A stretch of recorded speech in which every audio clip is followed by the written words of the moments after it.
Right. Well, good afternoon. And it's Thursday, and it's been 2 weeks.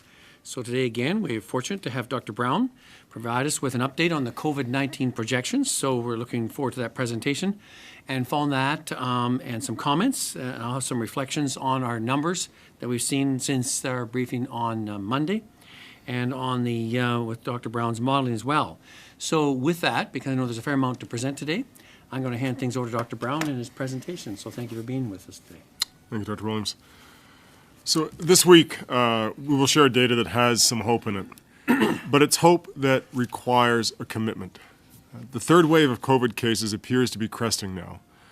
The strain on our hospitals will continue for some time. If we keep our commitment to getting our case numbers down, we can sustain our health system, and we can look towards a new normal that is hopefully better than the one we left when the pandemic started. All of us are doing this together. In the decision to stay home, to stay away from work when you're feeling ill, and the decision to wear a mask when we are out. If you run a business, this curve is turning around because you're helping your employees to stay home when they're sick, because you're keeping your workplace safe, or, as hard as it is, closed. Vaccination is increasing in our hotspots and has just been announced. Doubling down on this commitment means the cases will come down faster. So thank you. So there's clear reason for hope, but this hope requires a commitment, a dead-set determination to see the job through. It requires staying the course and making sure that we make the third wave the last wave, that we control spread so that our vaccination efforts have time to take hold. So the three key messages in the data we will share today. First, many countries and jurisdictions have been here before. It's tempting to relax when the numbers start to turn your way, but it will not work. This is the time to commit to getting them down, to setting goals towards which you can work, to making hope the basis of a commitment to get on top of this disease rather than the excuse to relax. We still have a long journey in front of us, and please know that the way down will be slower than the way up, particularly for our hospitals. So while we've had a good start, it's nothing more than that. We cannot afford a fourth wave, and we cannot let the new variants into our system at such a challenging time. This means we need to restrict movement into and around the province. The second thing I take from these data is that we, Ontarians, actually have the power to turn the tide of this pandemic. The third wave isn't cresting on its own. You are making it happen. It's happening because of our daily choices together. That's important. And as we continue to make these decisions that protect all of us, we give the vaccination campaign time to succeed. I want to note as well, though, that these are very hard decisions, and they're harder for some populations that have to go to work, our essential workers. And so we should never forget that it's not just about choice, it's also about the circumstances that people face in day-to-day lives. Finally, you'll see how the impact of COVID-19 is as enormous as we describe it, and it does stretch beyond just patients with the disease. Our healthcare system is no longer functioning normally. We're taking the most critically ill patients, we're putting them in helicopters and into ambulances, and moving them across the province because we're searching for beds. Nurses and doctors are attending to patients in field hospitals. We are now backlogged 250,000 surgeries. I'm grateful for the providers from across Ontario and across Canada who've rallied to help our most challenged hospitals. It's important to note that this is an incredibly challenging time for our health system, and that has not changed, even with a crest in the case numbers. Other stories have shown this week how ruthless COVID-19 can be. We have to be equally ruthless with this disease, and we need to commit to getting our numbers down once and for all, using all the available means at our disposal. We know what to do now, and it's starting to stick. It's starting to work. And this can give us all hope.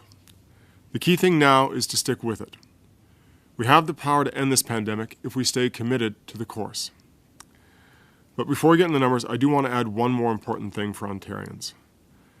We are as worried about the missing patient as we are about the wave of COVID-19 patients in our hospitals. We know that there are people who need care, who need to be in hospital, who aren't coming, people who need urgent attention. While it's true that our hospitals aren't functioning normally, they're still able to care for patients who need urgent help. To be clear, it's not safer to stay at home when you need help, even now. If you need a hospital, please get to a hospital. With all that, let's get into the numbers. And my apologies as we move into the presentation. the sign language translation will disappear. It'll return immediately following the presentation. Great. So let's start with the key findings. As I said in the introductory comments, the efforts of Ontarians are making a difference. Cases are cresting, but they're cresting at a very high level. ICU occupancy is at record highs and continues to climb, and our system is under incredible pressure, unlike it's ever faced before. Workplace mobility is still too high. Limiting essential workplaces and keeping sick workers at home will help control cases. Clearing the surgical backlog will be an enormous challenge. Vaccination distribution is more equitable because it is focusing on hotspots. Continuing this progress and increasing the vaccination rates in our hardest hit communities will be essential to progress. Ontarians can make outdoor activities safer with distancing and masking when close to those outside their household. Indoor activities, I want to remind people, pose a significant risk. So let's look as we start as we always do by looking at case rates across public health units in the province. You can see that cases are flattening, but pockets of growth do remain in hotspots. And this level of growth, in some cases, is still exponential, and that's the type of growth that can explode very, very quickly. You can see here that there are an increasing number of public health units, although still not the majority, that are reducing their cases. And I should point out as well that the case rate right now is still very high, what we consider well above the control or red level in the province. For those of you who've been looking at the recent or are interested in the recent reproduction numbers, the tendency or the likelihood that someone passes the case on to other people, it's about 0.9 right now. So that means that we're starting to see a deceleration. We're starting to see a cresting in the number of cases. But important to keep in mind as well that the number of cases is still very, very high. Here we're showing test positivity rates, the proportion of tests that are positive. These are still very high across Ontario. You can see that it's about 8.9% when we calculated the chart earlier in the week. It's fairly consistent at this level, and this again is a very high level of positivity. This is above what we would have considered before, above the red or control zone, so it's a very high level of positivity. So high case rates, high positivity rates. And if you look here on this slide, testing rates are flat or a little bit down.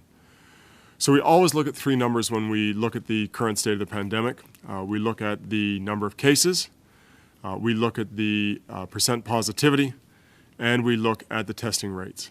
And so cases are flat, positivity is high or maybe up a little bit at times, and testing is flat or a little bit down.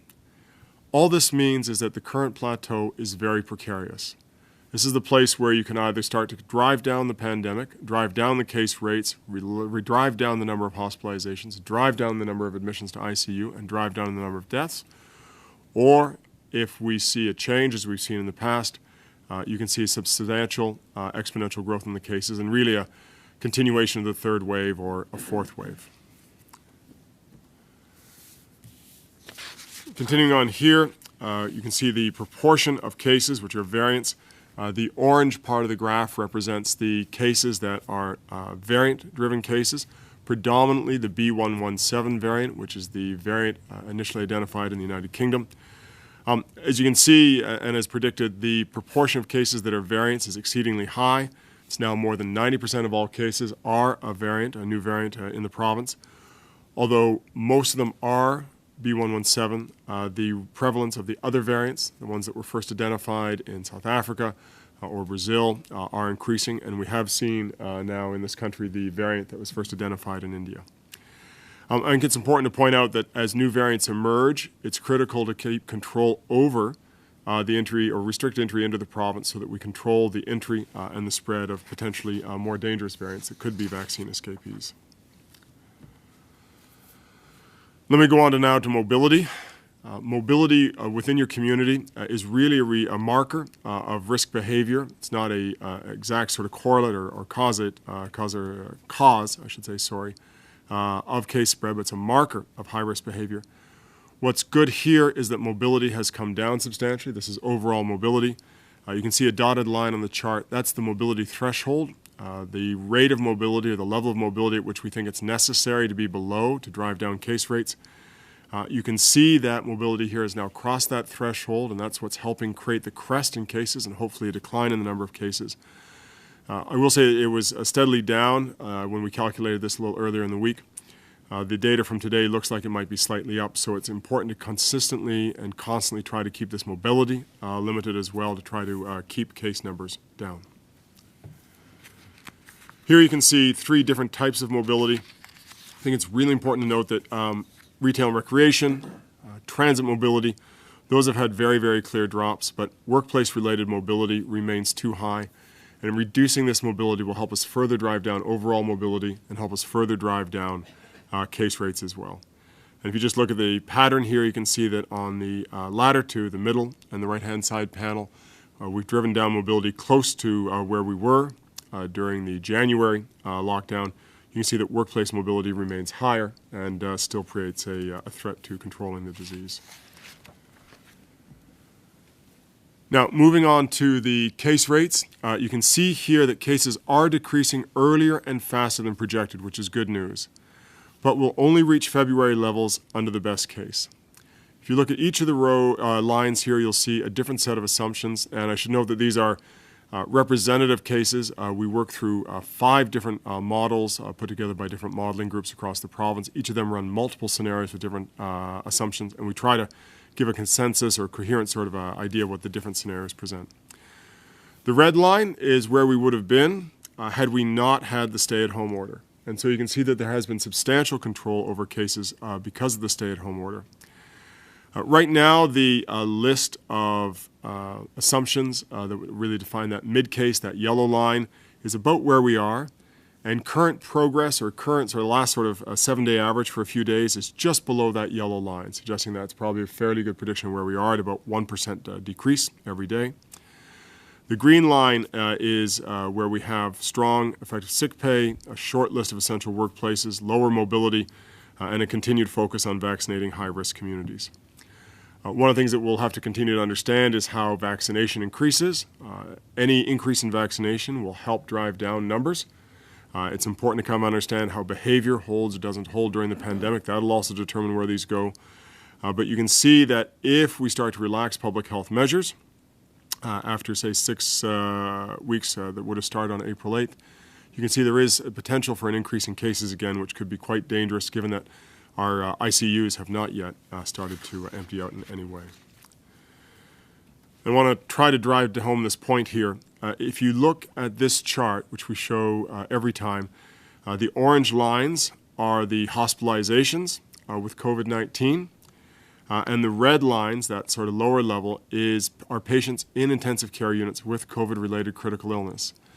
And whereas you see the crest of the second wave coming back down, and then the start of the third wave, there's no decrease really after the second wave in intensive care unit occupancy.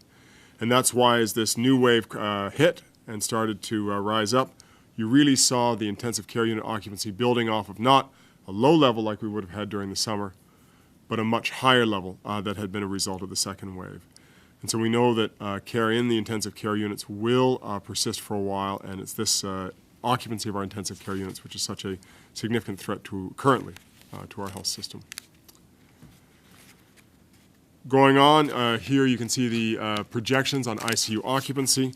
Although cases are lower than we expected, ICU occupancy is still on track for the projections, and unfortunately that does take us or keep us above 800 for a while.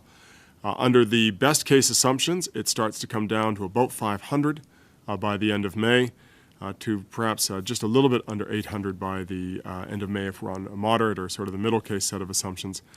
It's important to note that that's still a very high level and may not be sufficient, unlikely to be sufficient to restart surgeries in a significant way as we move along. Moving on, just talking to the issue of transfers, you can see that there has been a dramatic rise in transfers between hospitals over the last 2 reporting periods. This really reflects 2 phenomena. It reflects patients who need to be sent to another hospital than the hospital that they arrived at in order to get the care that they need. It also reflects an intentional movement of patients to create capacity in the hardest hit communities, in the hospitals in the hardest hit communities. So this really reflects kind of the state of the system where we've got multiple transfers, where we've heard in different stories over the last little while patients being moved to much different parts of the province, sick families being split up, and this is likely to continue for a while ICU occupancy remains at such a high level. We also report on this figure each week. This is the current surgical backlog, and it presents an enormous challenge. As you can see here, the current surgical backlog is over 250,000 cases right now. And it's important to note that this is really one of the waves that will hit our health system as the backlog needs to be dealt with. There's also the backlog from missed screening, which we've talked about in earlier briefings. There's the backlog from increased chronic disease around increased unemployment that's happened during the pandemic. And there is the backlog that will happen from increased mental health and addictions challenges, which may be hard for us to estimate right now, but as we've documented in previous briefings, are significant challenges. Moving on to vaccination, and some good news on vaccination. When we did this slide earlier on in the week, it was 4.5 million doses administered. It's now close to 4.7, or around, I should say, 4.7 million doses. Coverage in people 80 plus is very high. Coverage in people 70 to 79 has increased substantially. The dark blue part of each of these figures represents people who have received at least a first dose. The light blue really reflects people who have made an appointment for the vaccination. Yellow reflects people who are still waiting to be vaccinated or who have not signed up for an appointment or have not received one. You can see it's improving as well in the 60 to 69 age category. Still a long way to go, though, in 50 to 59, and obviously under 50, still very low, although improving levels of vaccination. And this is an area where we're starting to see trends in the right way. If we vaccinate in the hardest hit neighborhoods, if we prioritize the neighborhoods that have the highest incidence of disease, we know that we will help control disease in these communities. We know that we'll help to control disease across the entire province, and we know that we'll help to make some aspects of the pandemic a bit more equitable. And as you can see here, it has changed since the first briefing where we showed this chart. In the first briefing, the difference between the highest incidence community, and the lowest incidence community was about 3.5-fold. And this means that if you were living in one of the lowest risk communities in the lowest incidence community, you're about 3.5 times more likely to get a vaccine than if you were living in the highest risk community. You can see that those numbers are roughly comparable, and that trend needs to continue so that you see that the people who live in the highest risk communities have the highest level of vaccination by far. You're starting to see some of this trend in the age group between 50 and 69. This is positive, and this is a trend that needs to be reinforced and encouraged as we go through control of the pandemic. I want to finish off the new slides today really talking about the fact that outdoor settings are safer. It's about a 20-fold lower risk to be outside, but it's still important to take precautions when outside. If you are outdoors and you can physically distance from other people who are not in your household, you probably don't need to wear a mask. But if you can't, then you do need to wear a mask. And so if you're out for a walk in a park with your own household, you can effectively physically distance from other households. Probably okay not to be wearing a mask, but if you're, say, on a playground, it's important to try to wear a mask to make sure that you prevent the transmission of these highly, highly, highly transmissible variants. So back to the key findings. Cases are cresting right now, but they're cresting at a very high level. ICU occupancy is at record highs and continues to climb, and our system is under incredible pressure right now. Workplace mobility is too high. Limiting essential workplaces and keeping sick workers at home will help control cases. Clearing the surgical backlog will be an enormous challenge. Vaccination distribution is more equitable because it's focusing on hotspots and it's more effective. There's no trade-off here. Continuing this progress is essential. And Ontarians can make outdoor activities safer with distancing and masking when they're close to those outside their household. Indoor activities do pose a very substantial risk of transmission, and not just in that setting, in every other setting to which those people move afterwards. With that, I'll move to a quick view of the contributors who've helped with this week's briefing and provided material. And then I'll close on the members of the consensus table and the scientific advisory table who provided this information. Thanks. Dr. Williams, back to you. So, well, thank you very much, and as always, very valuable to see those projections, and this time with some optimism. As we talked about earlier, I may have some concerns also with some recent data points that might, I'd say like the weather, rain on that a little bit. We have to really be careful, and I know Dr. Brown has alluded to that. We're in a very precarious plateauing level at this stage. So I'm going to talk about some numbers here, and let's look at that and see what I'm talking about here. Since we last reported, we have had 10,616 additional cases of COVID-19 since Monday. And that's a significant amount. As Dr. Brown said, we're plateauing maybe at a very high level, not at a low level. And I want you to pay attention to the numbers as I tell you here how we went. On Tuesday, we had 3,265 cases. On Wednesday, we had 3,480 cases. Today, we're reporting 3,871 cases. And I'll tell you what we're projecting for tomorrow in a moment. So you can see a steady increase as our volume of testing has gone up and our percent positivity has stayed up. Ontario's current 7-day average for cases is at 3,810. The good news is that was down from 4,176 last week and down further even than 2 weeks ago, where it was at 4,208. So the provincial case rate has also decreased by 8% for the latest week of full data. However, the rate is still high, as Dr. Brown has noted, at 191.1 cases per 100,000 people. Sadly, we're reporting an additional 94 deaths since Monday's update. This includes 41 deaths today. And very few of these deaths are related to our congregate settings, as in long-term care and residential homes. That means more people are passing away outside of those settings, and younger age groups are being involved, and some who are in fairly or relatively healthy states. This is concerning, and mostly it deepens our sympathies to the families and friends that have lost loved ones in this way, especially ones that had not had any predisposing factors. The number of patients in hospital and ICU remains elevated, as Dr. Brown and the data has noted. 2,248 people currently hospitalized, and 884 in our ICU. Getting back to the data that concerns me, I told you the rates that we've seen rising up until today.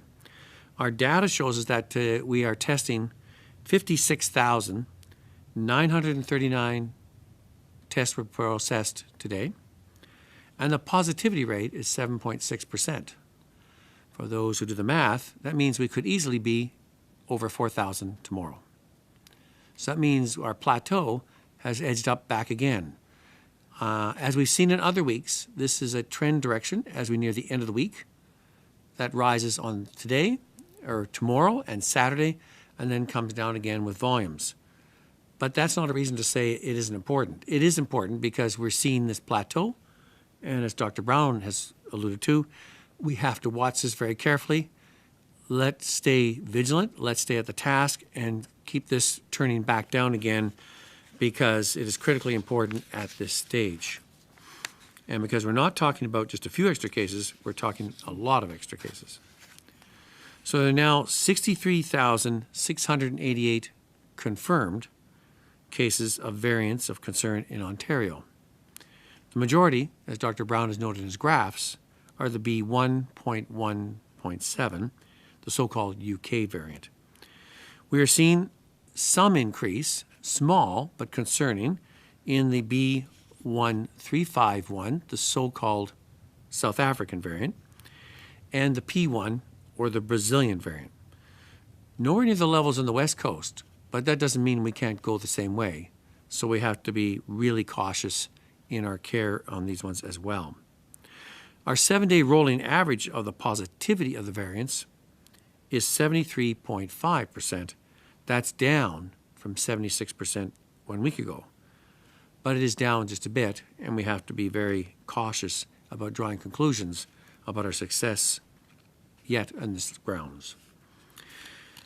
So our numbers are up compared to the previous 3 days.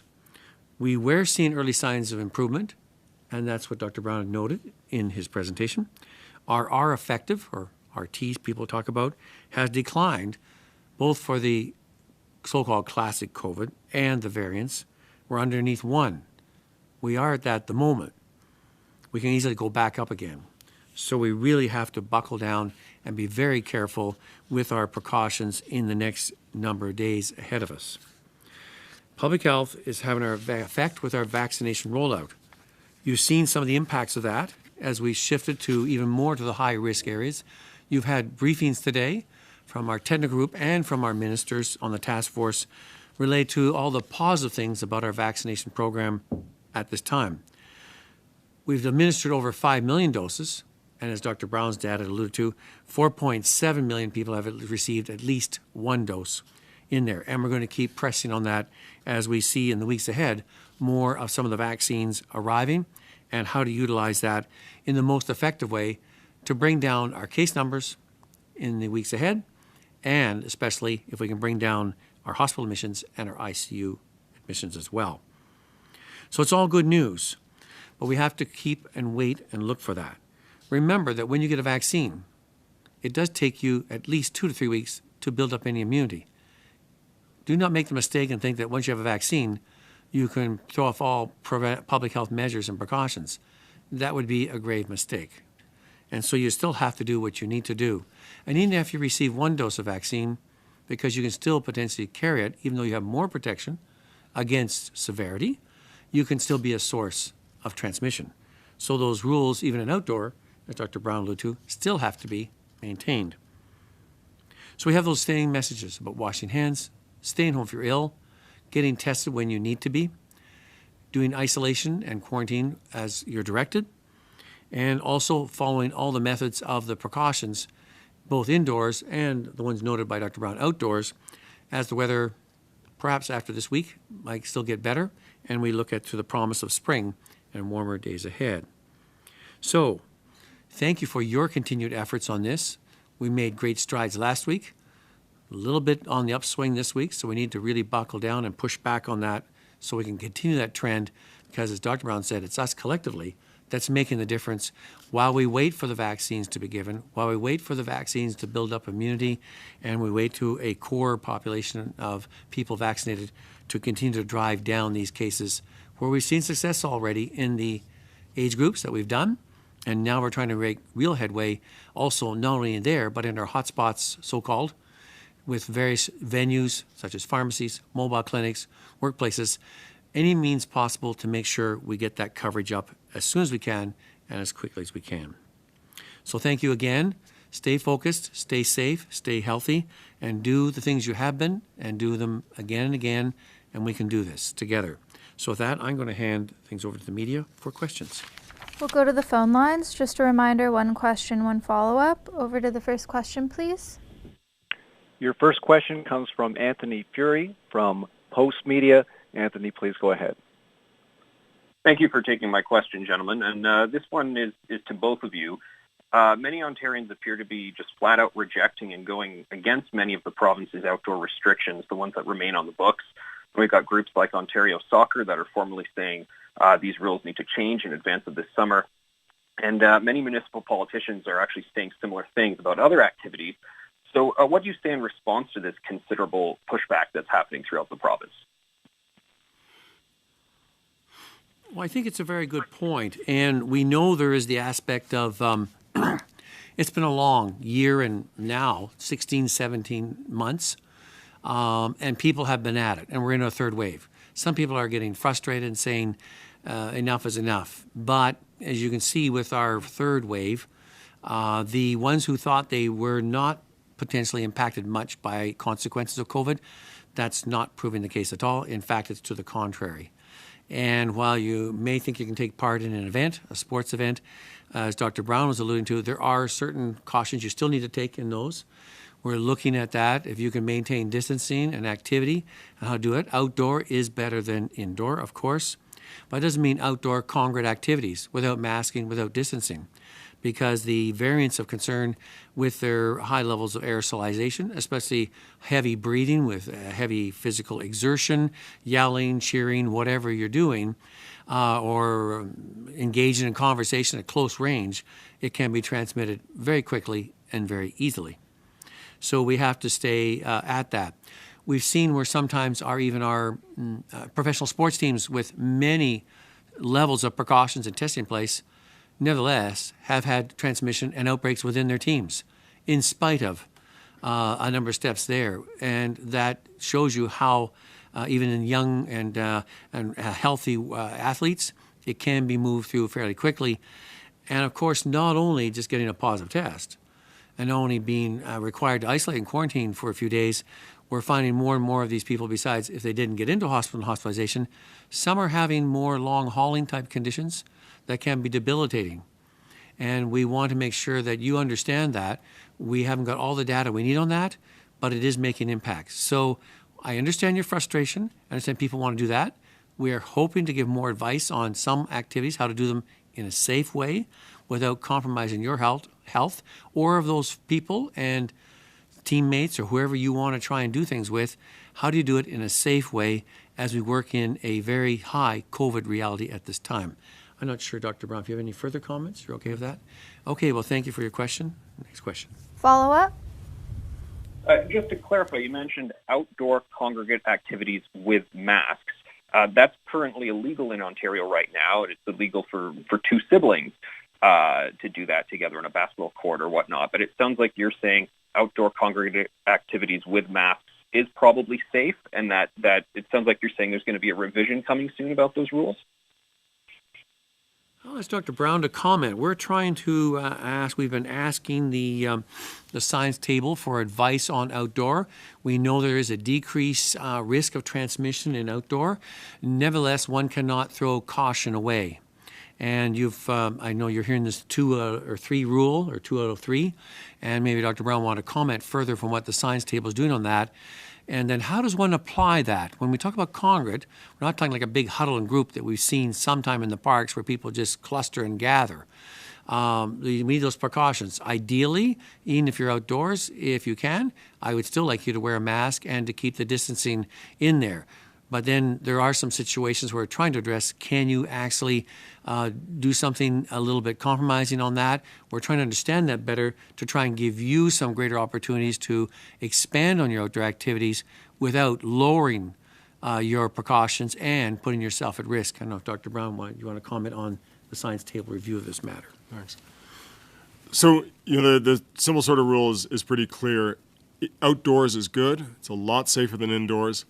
And it's outdoors plus either masking, if you can't be distant from someone, or distancing with outdoors. I think the issue right now is that all of us want to be outside. I know that none of us like the lockdowns. I find them very, very hard, and I know many people find them much, much harder. But just at this point where we're cresting, we have to be as careful as we can, and so that when we can reopen, when we hit that level where we can think about reopening schools, and then I expect sort of outdoor activities would be top of the list, given the importance of schools and the safety of outdoor activities. Next question.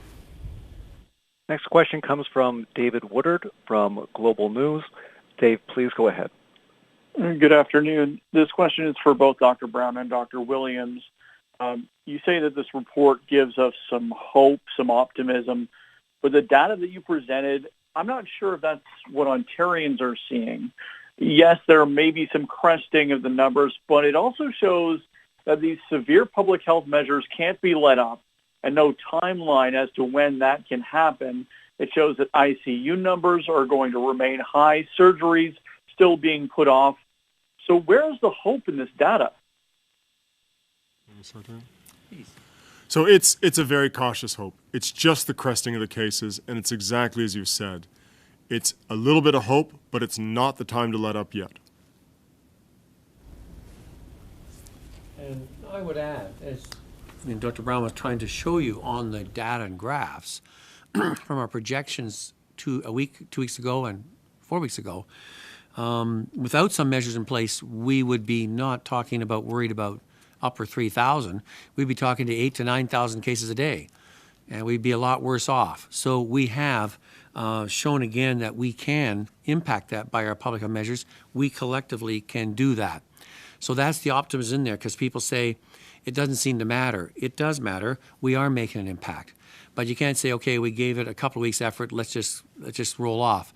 That's not how it works. You have to keep your vigilance up over a period of time. And so we're asking you to stay at the task. We're looking at ways that we can get some things back to you, more of the outdoor activities as the weather improves. So we're trying to do our part to understand your frustration and your perplexity on the matter, and trying to show you that the optimism is that we are making a difference. But it is not instantaneous. We have to be strident on our efforts to keep at this for the next number of weeks if we hope to get that. Because the other thing on the other side is the vaccinations are rolling out. And in the coming weeks, we're going to get more vaccines than we've had other weeks. So we're going to continue to drive that down in that way as well. It's like a time race against time thing, and we need you to do your part while we get there. So when you're ready to get it, we don't want you to get it post-COVID. We'd rather you get it and vaccinate so you don't get COVID. So those are our reasons for optimism. Cautious, as Dr. Brown has said, at this time. Follow-up?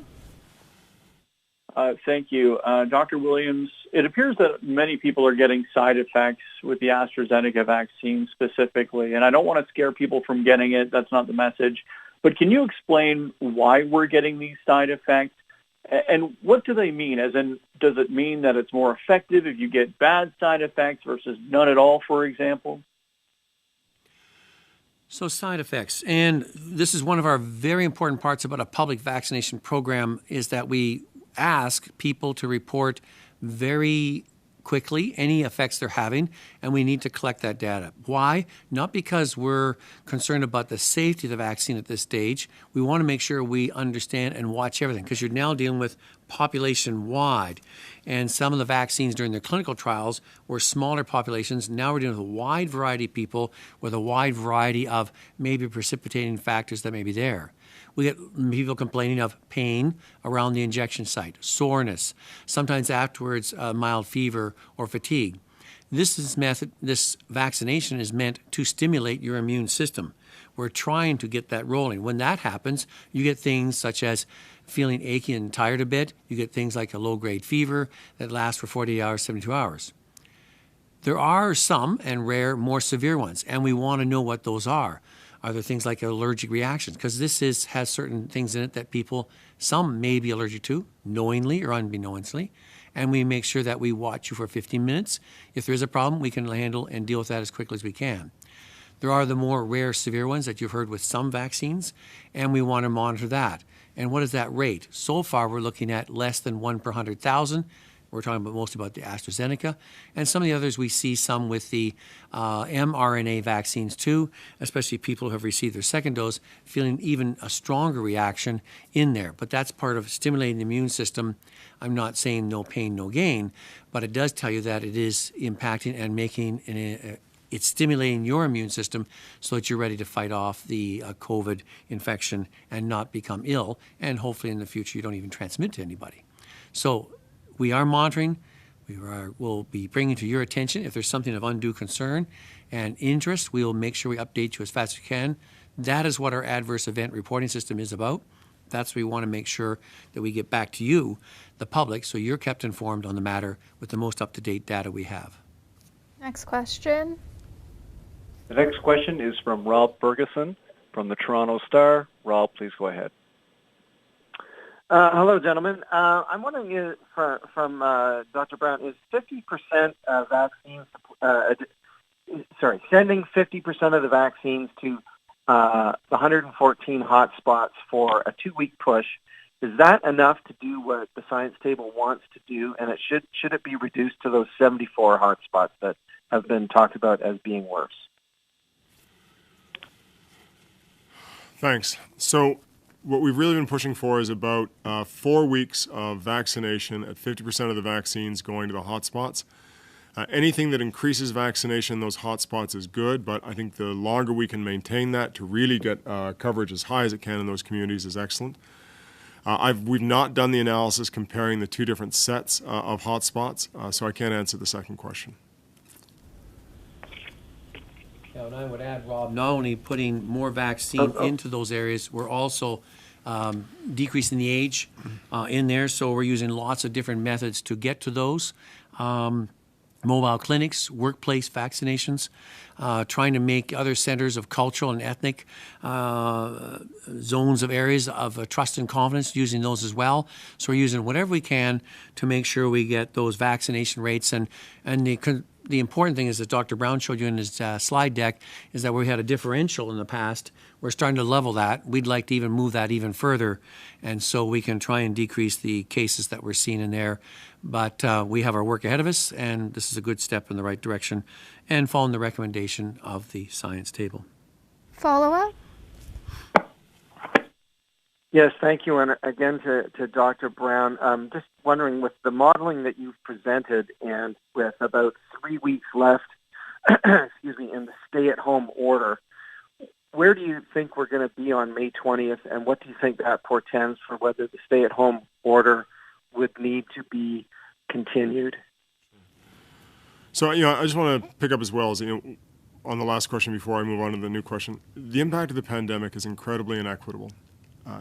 Allocating 50% of the vaccines towards the highest risk communities is a good step. Doing that for as long as we can to make sure that we get those rates down in those communities as far as we can is an even better step. But it's not going to be enough to eliminate the inequity of the pandemic in any way. It's on the broader question of the equity of its impact, it's a good step. Where we'll end up in the middle of May, I think the case counts are pretty clear. I think we can hope that they may be lower, but that really requires us to get to those best case assumptions. What I'll want to say is that you can't really base it, though, only on the case counts. We need to see the case counts down. We need to see the ICUs down. And we need to be looking at the vaccine coverage, assuming that it continues well. That'll be hopefully good news, but watching that vaccine coverage and its impact.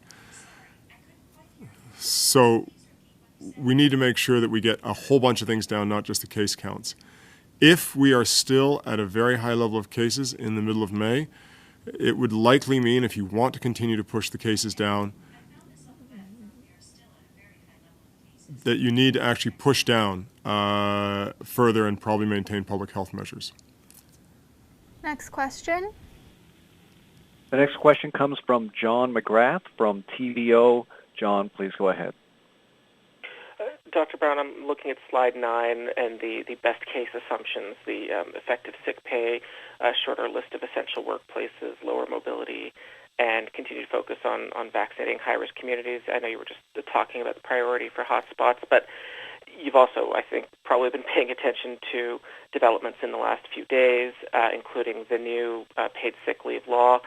Without asking you to predict where policy and politics might go from here, as of today on Thursday afternoon, is the current policy status quo compatible with the assumptions of the best case scenario? No. And with the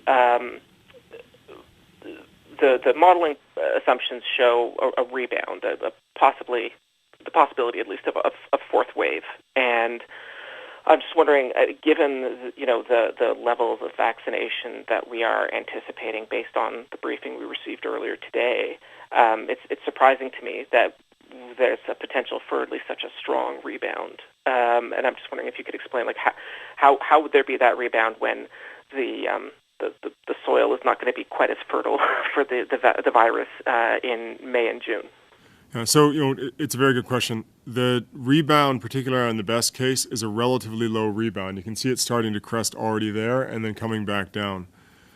So it's a smaller rebound, and you can see even with the moderate case, it starts to crest there in the chart on the cases.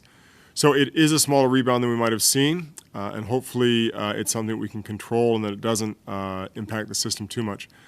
Now, I guess the point here is, it's not just the level of cases, though. As we get more and more vaccination, as we get more and more people protected against the disease, it's also about the other indicators of health system and public health system capacity so that we can kind of reopen without jeopardizing the health system. Reopening at a high level of ICU occupancy, reopening at a place where we can kind of throw that system back into crisis is not what we want to do at this point if we want to protect the health system. Next question. Next question comes from Jeff Gray from the Globe and Mail. Jeff, please go ahead. Oh, hi. Thanks, Ed. Just picking up on that. The green line assumes effective sick pay. So is the 3 days that we've just learned about and seen passed today in the House, is that effective sick pay? So we've modeled the strong effective sick pay as beginning immediately, lasting for essentially 2 work weeks, so 10 days, and being at a level that allows people to not have to make difficult choices. What you saw is something that goes, it deals with right in the quick initiation of it, paid through employers. It's at a higher level, and it is for a shorter period of time than we'd suggest is necessary. So it's a good start, but it doesn't reflect the assumptions that we've made based on the programs we've seen elsewhere. Follow-up. Just follow up on the previous question about the line that then dips, or not dips, but goes back up into June and July there. That's assuming the stay-at-home order ends on the date it's supposed to end. Is that right? Or so is it possible that if that is extended, that line then changes? We don't see that return? Right. So we presented modeling at the last briefing that showed what a longer stay-at-home order would look like. I would assume, I think you can safely assume that it's the same type of difference. The longer you stretch out that stay-at-home order, the further you press down the line, the more time vaccine has to take a hold, and you may not actually see a rebound if you're able to continue it. Last question. The last question comes from Randy Rath from CHCH TV. Randy, please go ahead. Yeah, hi, doctors. Thanks for taking my question. Dr. Brown, you said something earlier that I didn't quite catch about a variant escaping the vaccine. It seems to me that you were saying that you were worried that a vaccine or a variant that has escaped the vaccine would take over in a fourth wave. Could you elaborate on that? And what were you saying? So right now, the dominant variant that we have in Ontario is vulnerable to the vaccines. The vaccines do work against that variant. But we know that some of the vaccines, for instance, the AstraZeneca, have not performed well against some of the variants. For instance, the B1351, the South African variant. If we see new variants entering the province that actually don't respond to the vaccines, that creates a real challenge because it means that the vaccines don't provide that protection. Follow-up. We've heard all along that, take any vaccine you can get. That seems to put into question the AstraZeneca vaccine and its efficacy and if people should wait to get a different vaccine, does it? No. What you see right now is a variant that is susceptible to the AstraZeneca vaccine, the B117, which is the overwhelming dominant vaccine. If we can get that level of protection up in the population, that will really help bring down the pandemic and allow control of any variant coming in.